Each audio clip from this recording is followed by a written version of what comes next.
আজি এটা কেবিনেটে অত্যন্ত গুৰুত্বপূৰ্ণ আৰু এটা সংবেদনশীল সিদ্ধান্ত লৈছে হেতু আপোনালোকে জানে যে আমাৰ ধুবুৰী নগাঁও মৰিগাঁও বৰপেটা সাউথ সালমাৰা গোৱালপাৰা আদি বিভিন্ন জিলাত আমাৰ খিলঞ্জীয়া লোকসকলে তাত যেহেতু আমি সংখ্যালঘিষ্ঠ খিলঞ্জীয়া লোকসকলে যথেষ্ট নিৰাপত্তাৰ প্ৰশ্নত তেওঁলোকে সদায় সন্মুখীন হৈ থাকিব লাগে বিশেষকৈ বাংলাদেশৰ হোৱা ঘটনাৱলীৰ পৰিপ্ৰেক্ষিতত তেওঁলোকে বাংলাদেশৰ ফালৰ পৰাও আক্ৰমণৰ বলি হ'ব পাৰে আৰু নিজৰ গাঁওখনতো আক্ৰমণৰ বলি হ'ব পাৰে সেই পৰিপ্ৰেক্ষিতত আজি কেবিনেটে সিদ্ধান্ত লৈছে যে আমাৰ অসমত এনেকুৱা যিবিলাক ভালনাৰেবল এৰিয়া আছে তাত খিলঞ্জীয়া জনসাধাৰণক আৰ্ম লাইসেন্স দিয়া হ'ব আমি তেওঁলোকক আৰ্ম লাইসেন্স দিম তেওঁলোকে যাতে কোনোবাই যদি ভাবে যে মই বন্দুক কিনিম বা মই আগ্নেয়াস্ত্ৰ ৰাখিম তাৰ কাৰণে আজি আমি এটা স্কিম এনাউন্স কৰিছো special schemes for grant of arm licences to original inhabitants and indigenous Indian citizen in vulnerable and remote areas of Assam. আমাৰ বহুত সময়ত আমি দেখা পাওঁ যে নিৰাপত্তাৰ প্ৰশ্নত তেখেতসকল ভোগ কৰি থাকে আৰু বিশেষকৈ এতিয়া যেহেতু বাংলাদেশী নাগৰিক আদি বিতৰণৰ বহুত কাম আমাৰ চলি আছে গতিকে এই অঞ্চলবিলাকত আমাৰ যিখিনি থলুৱা খিলঞ্জীয়া লোক আছে তেওঁলোক যথেষ্ট নিৰাপত্তাৰ এটা সংকট ভুগি থাকে আৰু কিছুমান গাঁৱত অকনমান তেওঁলোকৰ পপুলেশন আছে কোবাত ধৰক মই এটা নিজে জানো যে বাগবৰ জনিয়াৰ ভিতৰত এখন গাঁৱত কৰবাত 500 ঘৰ মানুহে বাকি আছে আৰু কোনো নাই গতিকে এতিয়া সেই মানুহখিনিৰ কোনোবাই যদি চৰকাৰে বন্দুকটো কিনি নিদিয়ে কিন্তু কোনোবাই যদি লাইসেন্স বিচাৰে আমি তেওঁলোকক উদাৰভাৱে লাইসেন্স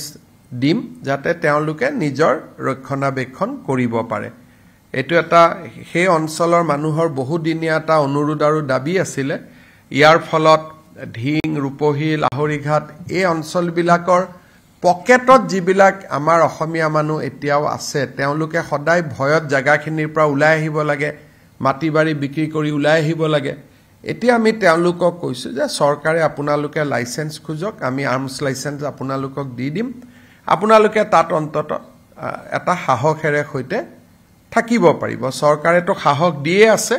এটা অতিৰিক্ত ভাৱেও আপোনালোকে এটা সাহস পাব এই এটা সিদ্ধান্ত আজি কেবিনেটে খুব এটা ইম্পৰ্টেন্ট মাইলস্টোন বহু দিনৰ পৰা এই দাবীবিলাক অসম আন্দোলনৰ সময়ৰ পৰা এই দাবীবিলাক আছিল কিন্তু কোনো চৰকাৰে সাহস কৰা নাছিল যে আমি দিব পাৰিম নোৱাৰিম এই দাবীবোৰ আজি নহয় অসম আন্দোলনৰ দিনাখনৰ পৰা এই দাবীবোৰ আছিল আৰু তেতিয়াই যদি আমাৰ থলুৱা মানুহখিনিক আৰ্ম লাইসেন্স আমি দিলুহেতেন হয়তো বহুত মানুহ নিজৰ ঘৰ মাটি বিক্ৰী কৰি নাহিলেহেতেন আজি কেবিনেটে যেটো আমাৰ যেটো জাতি মাটি ভেটিৰ যেটো কল্পনা তাক আমি আগুৱাই লৈ গৈ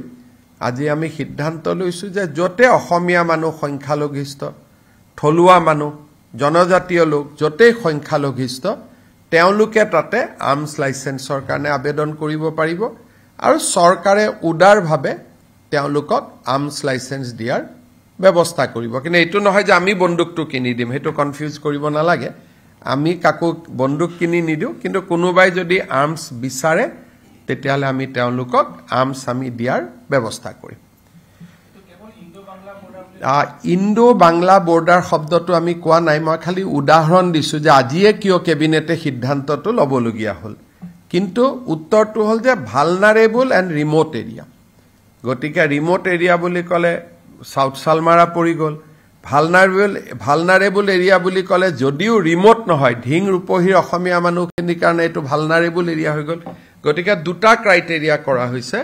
এটা ভালনাৰেবল আৰু এটা ৰিমোট দুটা ক্ৰাইটেৰিয়া কৰা হৈছে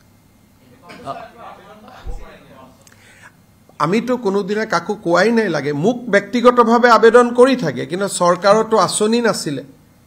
মুক গলে কৈ থাকে যে স্যাৰ আমাক আৰ্মছ লাইসেন্স দিয়ক বা আমাক বন্দুকৰ মুক কি আৰু মই যেতিয়া গাঁৱত মিটিং কৰিব যাওঁ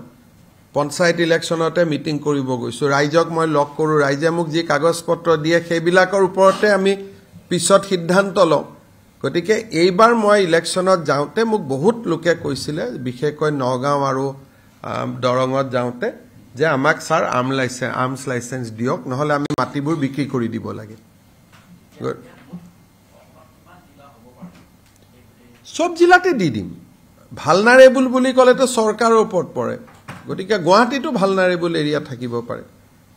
আপুনি যদি ভাবে যে গুৱাহাটীত আমি কোনোবা এখন জায়গাত আমাৰ হাতীগাঁৱত দিব লাগে হেতু ভালনাৰেবল এৰিয়া হৈ গল গতিকে এটা চৰকাৰৰ ওপৰত কথা ভালনাৰেবল এণ্ড ৰিমোট খালি আপোনালোকে ভালনাৰেবল আৰু ৰিমোট বুলি কলে কি বুজে বুজাবৰ কাৰণে মই উদাহৰণ দিছো কিন্তু এটো আপ টু দা গভৰ্নমেণ্টে যতেই ভাবে ভালনাৰেবল আৰু ৰিমোট বুলি তাতেই দিব পাৰিব গতিকে এটোৰ ফলত আমাৰ মানুহখিনিৰ নিৰাপত্তাৰ এটা সমস্যা এটা সমাধান সেইটো আৰু ৰেহাই দিব নিয়ম নাই আৰ্মছখিনি তেওঁলোকে কিনিব লাইসেন্সখন আমি সহজে দি দিম ক্ৰিমিনেল হ'ব নালাগিব পাছ ৰেকৰ্ড বেয়া হ'ব নালাগিব আৰ্মছ লাইসেন্স দিয়াৰ ক্ষেত্ৰত ডিসি সকলে কিছুমান নিয়ম চাই যে আগত মোৰ কোনো ক্ৰিমিনেল কেছ থাকিব নালাগিব পাছ হিষ্ট্ৰি মোৰ বেয়া হ'ব নালাগিব তেনেকুৱা যিখিনি এটা পুলিশ ভেৰিফিকেশন কিন্তু মই যদি নিজেই মোৰ ক্ৰিমিনেল কেছ আছে মোৰ নিজৰে মাৰ্ডাৰ কেছ আছে তেতিয়া মই কিয় আৰ্মছ দিম গতিকে এইখিনি যিখিনি এটা দিব আৰু এটো বহুত দিনৰ পৰা ডিমান্ড চলি আছিল যে ইণ্ডো বাংলা বৰ্ডাৰত এটো অসম আন্দোলনৰ দিনৰ পৰা এটো ডিমান্ড চলি আছিল 85ত বা পৰৱৰ্তী সময়তে যদি আমি দি দিলু হেতেন বহুত মাটি আমি তেতিয়াই বচাব পাৰিলু হেতেন এতিয়া বহুত মানুহে পাৰ হৈ গুছি আহিলে আৰু গুৱাহাটীত আহি সবে সেফ জাগাত ল্যান্ডিং কৰি গল আৰু গতিকে নহলে আমি বহুত মাটি তেতিয়াই বচাব পাৰিলু